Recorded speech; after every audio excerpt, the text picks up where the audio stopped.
The three lessons that have had the greatest impact on my life have to do with feelings, with failure, and with finding happiness. A year after I left college, I was given the opportunity to co-anchor the 6 o'clock news in Baltimore. Getting the 6 o'clock news co-anchor job at 22 was such a big deal. It felt like the biggest deal in the world at the time, and I was so proud. So here I am, 22, making $22,000 a year. It didn't feel right. The first sign was when they tried to change my name. The news director said to me at the time, "Nobody's going to remember Oprah, so we want to change your name. We've come up with a name we think that people will remember and people will like. It's a friendly name, Susie." I thought, no, it doesn't feel right. I'm not going to change my name, and if people remember it or not, that's okay. And then they said they didn't like the way I looked. They sent me to a salon where they gave me a perm, and after a few days, all my hair fell out and I had to shave my head. But even worse than being bald, I really hated being sent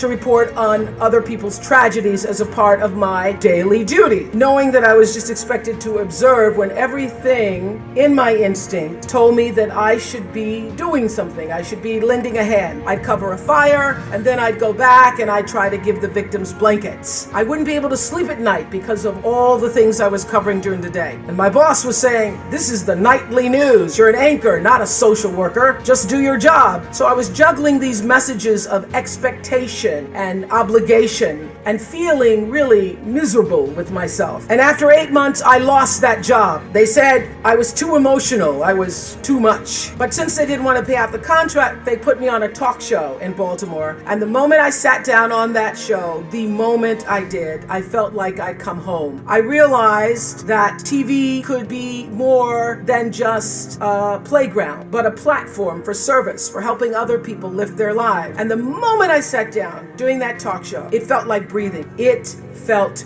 right. And that's where everything that followed for me began. And I got that lesson. When you're doing the work you're meant to do, it feels right. And every day is a bonus. And how do you know when you're doing something right? How do you know that? It feels so. What I know now is that feelings are really your GPS system for life. When you're supposed to do something or not supposed to do something, your emotional guidance system lets you know. The trick is to learn to check your ego at the door and start checking your gut instead. Every right decision I've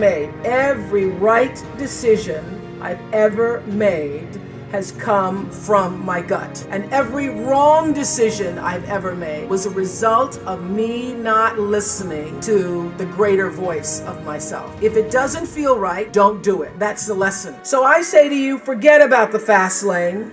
If you really want to fly, just harness your power to your passion. Honor your calling. Everybody has one. Trust your heart and success will come to you. So lesson 1, follow your feelings.